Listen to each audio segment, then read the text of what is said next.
Good morning. I'm going to start off by telling you guys a story about a girl in high school whose name was Jessica. Jessica was a sophomore in high school and was dating a senior, and before he had graduated high school, he got her pregnant. So after he left high school, she was still pregnant, and he left her. He gave her the excuse of, I don't have time, work, college, we've all probably been there at one point where someone leaves us when we're struggled, but this is different because she had another person in her body.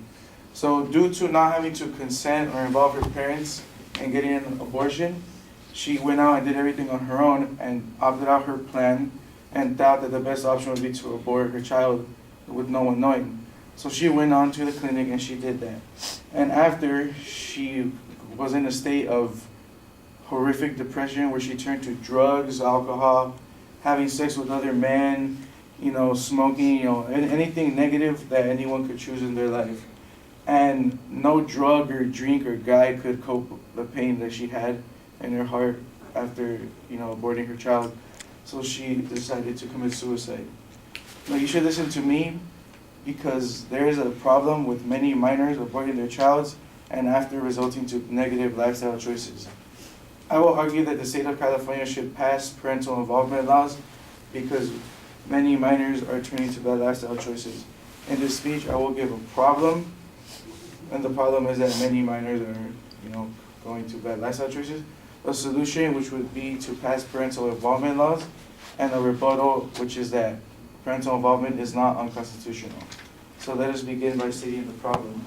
In an article by Sarah Topaz, an activist for pro-life, states that 20% of all abortions in the United States are done by minors.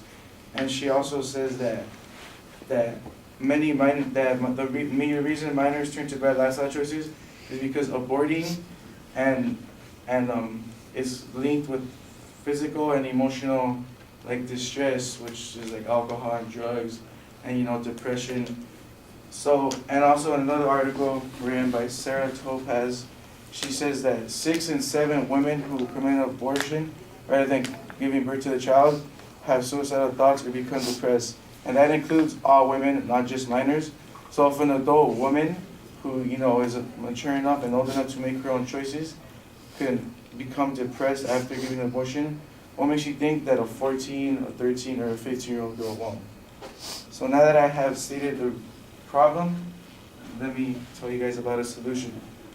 I believe that the solution is parental involvement laws because when a minor gets pregnant, if she goes to tell her parents, she will have adult guidance and she will have a thought-out plan and have no regrets later, no matter her decision, because she knows she had help and guidance and advice. And also in the article written by Charlotte Etherston, published by EBSCOhost, she says that in every state where parental involvement laws were passed, the suicide rate linked with abortion went down. And also that in every state, using state data, 11% to 21% of minors' suicide went down for the ages of 15 to 17. And it doesn't only just help the problem with abortion and suicide. Parental involvement laws also help with teens engaging in sexual activities. The more parental involvement laws, the less teens will engage in those activities, which also is good because they have a less chance of getting diseases like AIDS or any type of STD. So now that I have told you guys the solution, let us move on to the rebuttal. And I'm sure that most of you guys disagree with me. And even Diane Faber, a Supreme Court Justice for Alaska, says that parental involvement laws are unconstitutional and invade the privacy of the woman. And Joseph Faber, the executive director of the American Civil Liberals Union, states that a woman trying to get an abortion doesn't need any more hurdles, she needs a doctor. While yes, this might be true, maybe that it might invade the privacy of the woman and it might be an obstacle course, but I strongly and respectfully disagree with the argument that it is unconstitutional.